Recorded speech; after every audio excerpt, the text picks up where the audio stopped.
Good morning everyone, welcome back to my channel Puja lifestyle. আমি পূজা নিয়ে চলে এসেছি আবার একটা নতুন ভিডিও। আজকে শনিবার, সকালবেলা আজকে টিউশনই নেই, তো খোশ মেজাজে আছি ভেবেছো? একদমই না। গণেশ বলেছে আজকে অনেক সকাল সকাল বেরোবে, তাই টিউশনই না থাকলেও আমাকে কিন্তু সেই ঘুম থেকে 4:30-5টা নাগাদই উঠতে হয়েছে। ঘড়িতে যখন অ্যালার্মটা বাজে না, তখন মনে হয় হে ভগবান, কি পাপ করেছি যে অ্যালার্মটা এত তাড়াতাড়ি বেজে গেল।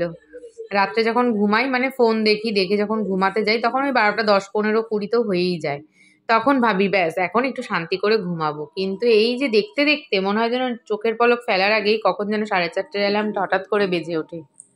নিরামিষবার দিনগুলো তো রান্নাবান্না নিয়ে খুবই সমস্যা হয়ে যায়, কি রাঁধবো কি না রাঁধবো। ধোকা মনা খাবে না, সোয়াবিন নিরামিষ করলে গণেশেরও ভালো লাগে না, আর আমারও সেরকম একটা ভালো লাগে না খেতে। মনা খুবই ভালো খায়, তো সেই জন্য পনির রান্না করাই। পনিরটা আমরা মনা আমি দুজনে খুবই ভালো খাই, কিন্তু গণেশ আবার পনির অতটা ভালো খায় না, তবু খায়। মানে তিনজনে মিলে পনিরটাকে তাও চালিয়ে নেওয়া যায় আর কি। ঘরে একটা ক্যাপসিকাম ছিল, ক্যাপসিকাম, মটরশুঁটি, আলু, পনির, ব্যাস সব দিয়ে একটা নিরামিষ তরকারি করছি, বেশ ভালো করে আর কি করব, কারণ এক তরকারি ভাত আর কালকের ডাল রয়েছে। এবার খাচ্ছি হচ্ছে 1 গ্লাস জল, 1 কাপ জল। এই কাপের বললাম না, সে অনেকটা জল হয় জানো তো, খেলে পরে শান্তি হয় না। এই শীতকালে তো এত জল খাওয়ার মানে কোনো শান্তি নেই, খেতে হয়, শরীরের দরকার তাই খাই। ছোটোবেলায় তো চাই বুঝতামও না, খেতামও না, যেটা এখন আর কি আমার মেয়ে করে। 14 বার খেতিয়ে খেতিয়ে জল খা জল খা জল খা করে করেও দেখি হয়তো বোতলের 1 বিন্দু জল খেলো আর কি। থানকুনি পাতা না বেশ কয়েকটা পচে গেছে, আরগুলো পচে যাওয়ার আগে ওগুলোকে ভেবেছি বাটা করে ফেলবো, আর বাটা করেও ফেলেছি। এখন দেখো ধানকুনি পাতা বাটাটা করে নিই, একটু চা বসিয়েছি। গণেশ চা নিয়েছি, আর সাথে হচ্ছে নিয়েছি 2টো সন্দেশ বিস্কুট। এই বিস্কুটগুলো খেতে আমি ভীষণই ভালোবাসি, আর মনা একেবারেই ভালোবাসে না। আমাদের খাওয়ার তালিকাটা যদি দুজনের মানে 3জনের 3 দিকে করি, তাহলে কি যে হবে লাস্ট অব্দি জানি না। যাই হোক, দেখো গণেশ এই সোনার চেনটাকে কোথায় রেখে দিয়ে চলে গেছে, আয়নার সামনে ফেলে রেখে দিয়ে চলে গেছে, মানে কোনো হুঁশ নেই। আর বড় মাকে মালা পরিয়েছে, আজকে বড় মার মালা পুরো ফাঁকা ফাঁকা, কোনোদিনও ভরা তো কোনোদিনও ফাঁকা। আর মনা এখনো ঘুম দিচ্ছে, আর সোনার চেনকে ওইভাবে ফেলে রাখে। জাস্ট জোকস করলাম, এটা কিন্তু আসলে সোনা নয়। আমার পাশে চা খেতে খেতে একটু শুয়ে পড়েছিলাম, এখন ওই যে ঘুম থেকে উঠেছে, আমি বিছানা তুলবে, 10টা প্রায় বাজতে যায়, ওর এখনো ঘুম ভাঙেনি। 9টা 11 মানেও তো অনেক, তাই না বলো? তা যাই হোক, ও এখন কখন ওঠে দেখি। আমি এখন একটু টিফিন খাবো, কারণ আমার খিদে পেয়েছে। আমি টিফিনে খাবো হচ্ছে আজকে ডালিয়া। ডালিয়া করেছিলাম, সেই ডালিয়া রয়েছে, ডালিয়া খাবো। আর মনা খাবে হচ্ছে রুটি। তো চলো আমার টিফিন আমি খাই, এবার ও উঠবে, বিছানা গুছাবে, ব্রাশ করবে।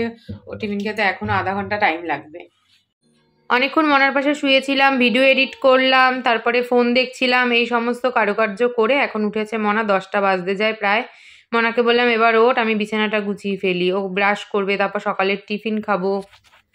সকালের টিফিন খেয়ে এদিকে চলে এসেছি আলনার জামা কাপড়গুলোকে ভাঁজ করে নিতে। আমি খেয়েছি ডালিয়া, আর মনার জন্য ছিল আজকে রুটি। বেশি একটা রুটি করিনি, আটা মাখা ছিল, 3টে না 4টে রুটি হয়েছে। গণেশকে 3টে দিয়েছি, আর মেয়ের জন্য ছিল একটা। ওই জন্য আমি আবার একটু ডালিয়া খেয়ে নিলাম। স্নান করে নিয়েছি, স্নান করে বসিয়ে দিয়েছি দেখো গরম গরম ভাত।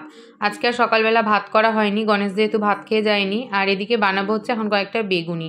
ওই যে বললাম না, নিরামিষবার একটু ভাজাভুজি না হলে মনা কি করবে আর কি, আমি নিজেও খেতে পারি না। ঘুম থেকে উঠে আজকে বসিয়েছি হচ্ছে দুধ চা। আজ একটু দুধ চা খেতে ইচ্ছা করছে, তো মনা এখন সন্ধে পুজো দিয়েছে, দিয়ে এখন ব্রাশ করছে। চা বসিয়েছি, বললাম না দুধ চা বসিয়েছি। আরে মনার যে কি বায়না হয়েছে আজকে দুধ চা খাবে। আসলে নিরামিষবার দিনটা এরকমই হয়। আর আমারও দুধ চা খেতে যে খুব খারাপ লাগে তা তো নয়, দুধ চা খেতে ভালোই বাসি।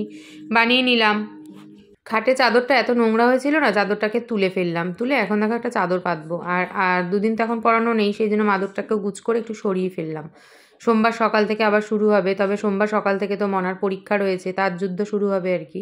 সেগুলো তোমরা ব্যাক টু ব্যাক পরের ভিডিও অবশ্যই দেখতে পাবে, কিভাবে কি যাচ্ছি না যাচ্ছি, কবে দিয়ে পরীক্ষা শুরু, কোথায় সিট পড়লো না পড়লো, সমস্তটাই তোমাদের সাথে কিন্তু শেয়ার করব ধীরে ধীরে। বিছানা চাদরটা আমি এদিকে পাচ্ছি, আর মনা ওই ঘরে বসেছে পড়তে। এখন প্রায় ওই রাত্রি 8:30 মতন বাজে।